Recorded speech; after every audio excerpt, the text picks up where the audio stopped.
I hate being right. I hate being right when I tell everybody, hey guys, I think I'm right. And they're like, nah, dog, it'll be fine. And then it gets unfine. I'll tell you more on today's Unnamed Real Estate Podcast.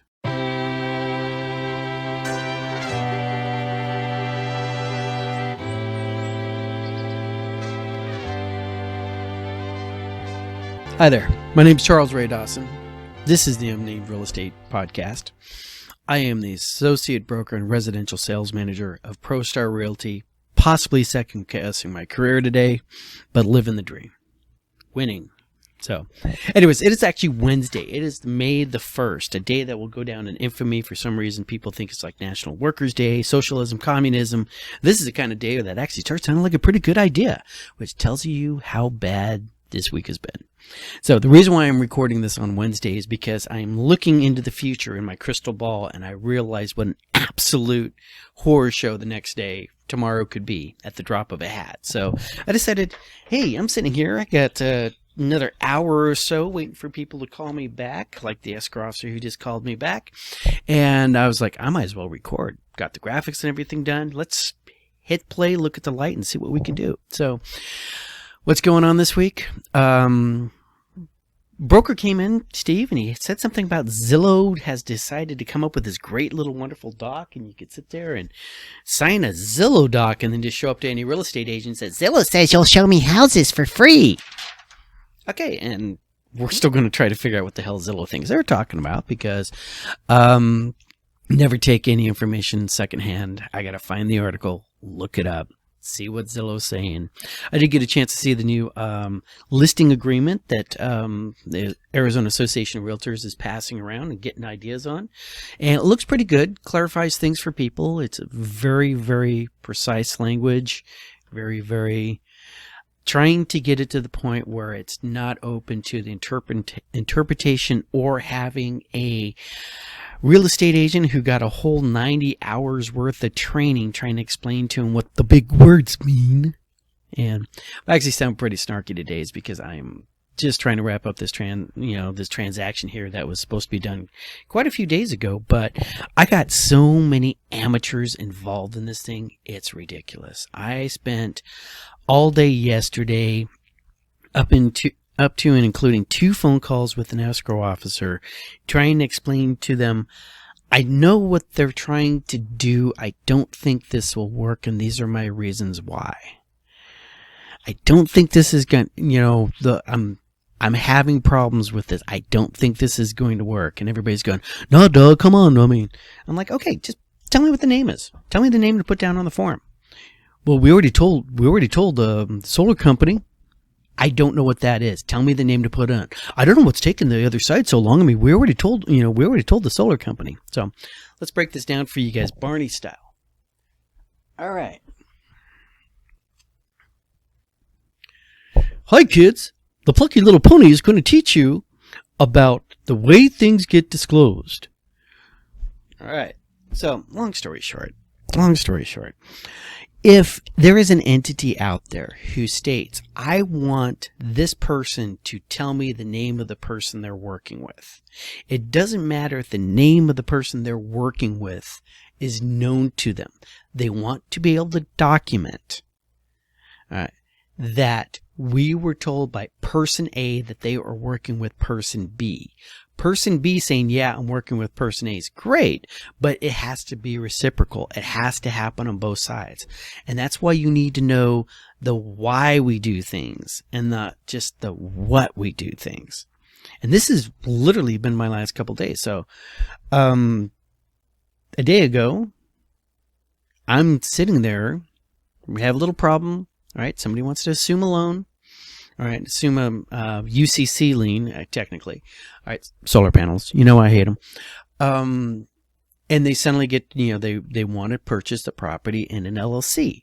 And they wanted to get the lien, assume the lien in the LLC names. And the lender goes, nah, dog, it's got to be a real person, a natural person, not a corporate entity.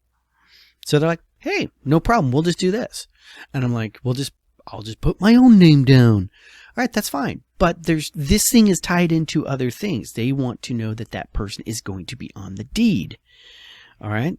this is important. This is how the stuff works. But, you get these people who go out there and they listen to a couple seminars, and you know how I feel about seminar investors, and then they get downstream of these things, and they're just like, yeah, well, we just got to get the deal done, dude. Hey, what do we got to do to make this deal close? It's like, shut your mouth, hire a competent real estate agent for your side of the transaction, and if Ray ever tells you there's a problem with this, listen to me. All right, let's talk about numbers real quick, all right? Because, it's like sometimes you guys are just my therapists. I mean, just, hour a week, just start the camera, start talking at the little white light, and acting like, and that's how I feel. I feel like I'm not listened to. All right, so let's see what we got going on in the numbers today. Because, hey, these are the numbers that I ran this morning on May 1st, 2024. Actives, all right, as of this morning, we're 17,090. That's up 19 from the week before. All right, new, actually, you know what? I did not check that number because I happen to know for a fact that we came down for the first time since January. Hold on, let me pause and double check. Y'all see the change right there? Okay, yeah, I did not change that. Put the little negative sign in there to let you guys all know that we have actually come down 19. This is the first time since January 10th that we've actually seen inventory reduce. It's a whole 19 properties, but it's still a down. New listings came out 2,194, down 10 from the week before. Our contracts were down to 2,498, and our closings were at 2,366, reflecting everything that happened at the end of the month. Not one of mine. Mine are going to go on next week. All right. And coming soon to an MLS near you are 736 new listings. Now, this is interesting. Our supply, all right, is at 72.1, ticking up just a little bit, but our demand stayed the same at 79.7, which gave us a change to 110.6. Just right on the bubble of going into a normal market. Now, I haven't even looked at these numbers yet. I just put them on there. So let's see what's going on in the cities.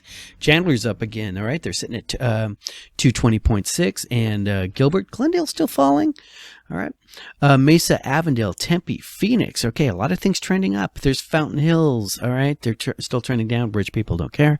All right. Scottsdale, Peoria, Paradise Valley. Whoa. What the hell happened to Paradise Valley? They just jumped. Remember, they were, trending all over the place. So, thing about Paradise Valley, since there's not a lot of properties there, when one goes, it goes big.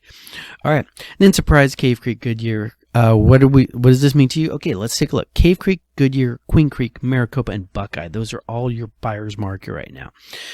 Surprise and Paradise Valley are sitting there at your in your balance market, and then Peoria on up is still technically seller's market. So, how does that work? So, what else is going on?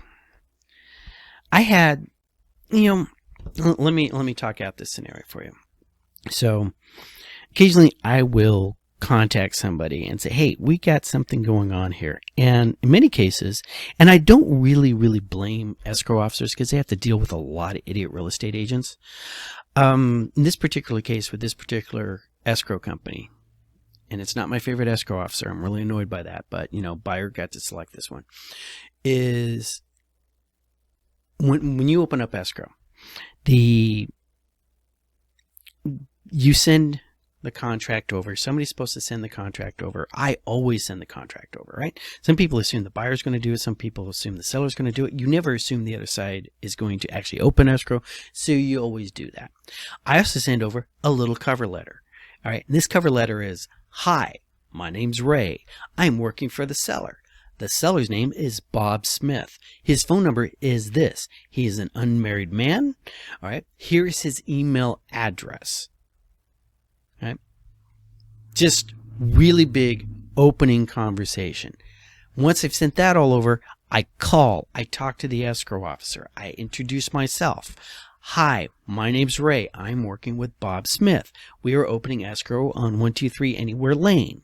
All right. I'm anticipating a close of escrow in 30 days. These are the things I see that could be a problem. This, that, and the other thing. We have a good conversation, and I can judge how good of an escrow officer I'm going to be dealing with. All right. Based on how they handle that conversation. All right. If the escrow officer's name is Janice Brown and I call and ask for Janice Brown, next thing you know, I'm talking to Lori Smuckatelli, the assistant, because Janice is the office manager. She's too busy. I know I'm going to have a bad transaction. All right. But if I'm talking to Janice Brown, all right, Janice is cool as hell, I know this will go okay. All right. So in this particular transaction, about a week, but next thing you know, I see other on the emails, right?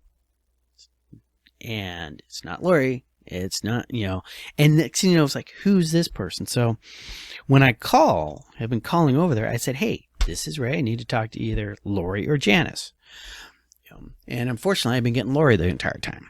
All right. So yesterday, when this thing went all weird, all right, and I'm like, hey, I think this is a problem. And she's like, well, and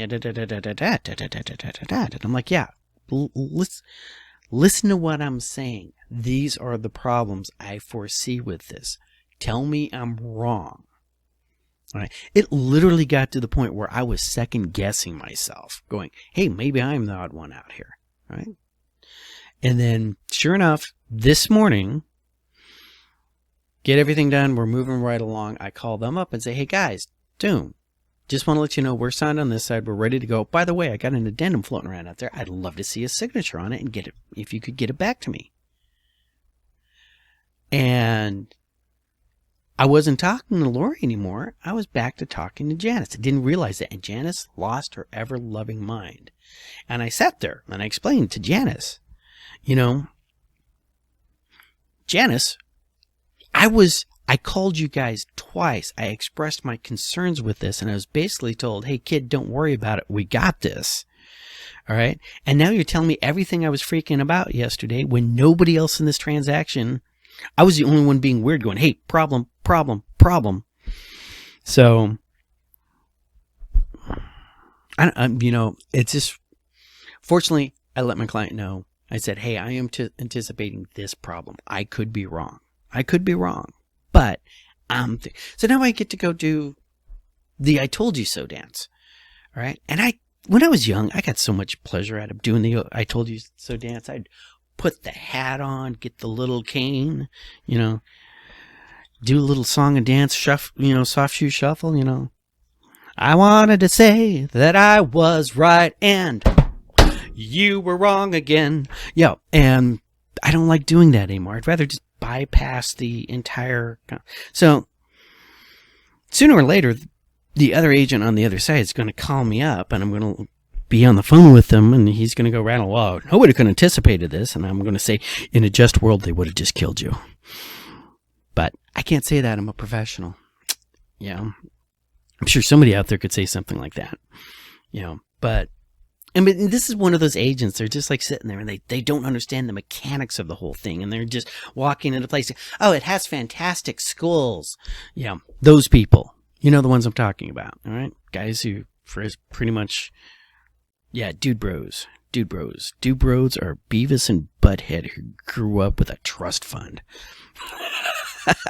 I'm hoping I'm not sounding too bitter or anything like this. I just really, knocking this out. I do enjoy this part of the aspect. My client is well aware of what's going on. The house will close. We will get these things done. We're rocking and rolling. We're just waiting finally for everything to catch up. And if everybody had been listening to me yesterday, we would have closed today. As it is right now, it's 4:30. I don't think we're going to do this. All right. For lucky, we might close by, tomorrow, but we'll see. So